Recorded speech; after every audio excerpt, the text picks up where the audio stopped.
Welcome back to Power Play. That vote we've been telling you about all evening in the House of Commons on the carbon tax hike is taking place. It's a vote of non-confidence put forward through a motion by the Tories. We can take a look live now as members of Parliament stand up to cast their vote. As soon as that's done, I'm going to tell you what the outcome of the vote is. As expected, though, we don't anticipate that the Liberal government will fall because the NDP, of course, has signed an agreement to support them in matters of confidence.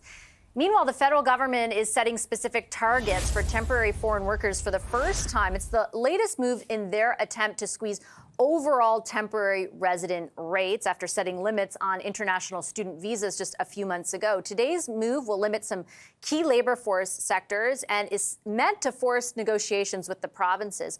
What exactly are the feds in for, and will there be provincial pushback? Let's bring back the front bench. I've got Christy Clark here with me in studio, Tom Mulcair, and John Tory. John, I'll start with you. This is an interesting issue that the federal government's position has certainly evolved on over the last number of months. Is it the right move, A, and B, do you anticipate pushback?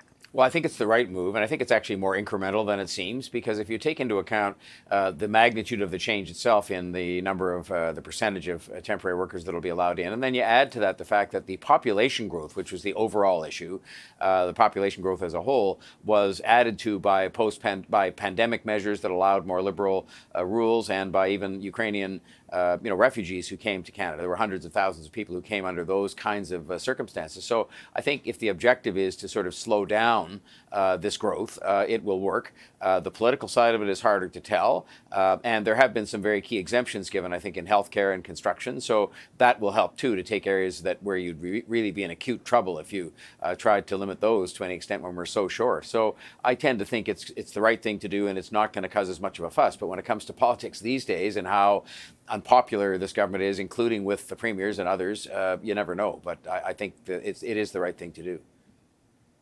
Tom, do you think it's the right thing to do? Immigration, obviously a key issue of friction between the provincial government in Quebec and the federal government.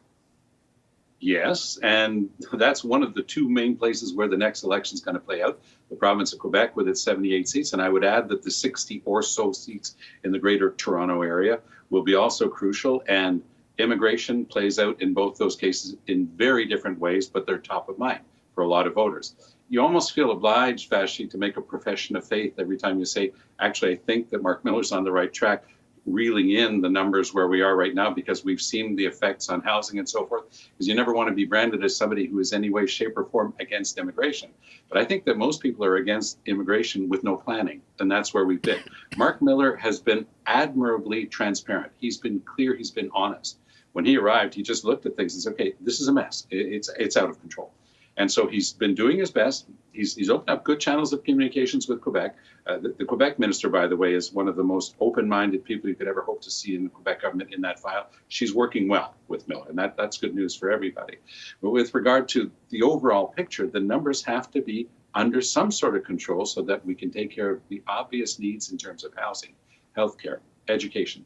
There are so many family members who are not thinking about that. We haven't been planning for it. It goes to a basic question of public administration. You can't manage what you can't count. And frankly, we weren't counting. We didn't have any handle on it. Miller is proposing to do just that. I think he's on the right track. I still find it interesting that they're willing to even address the question of temporary foreign workers, because there are some key, some of the key sectors are absolved, but it's a big part of how businesses do business in this country. I'm surprised that they went there. It's not nothing. It isn't nothing. And I think that Mark Miller has done a good job on this. I mean, as Tom said, he's really decided to take control of it. The tricky thing is going to be, well, first of all, here we are in an economy that is slowing down, and the population is now growing faster than the economy is. And that hasn't been the case for a long time.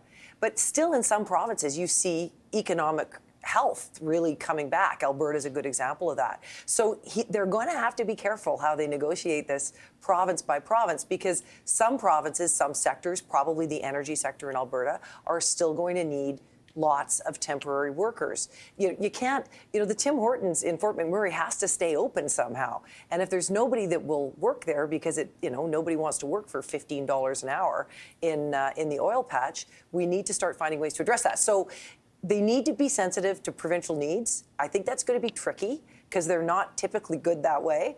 But I think he's made the right moves. We need to make sure that we don't end up with the situation where we have so many people coming in, we can't house them, we can't provide health care, and then we find other Canadians who've been here longer can't access the services either.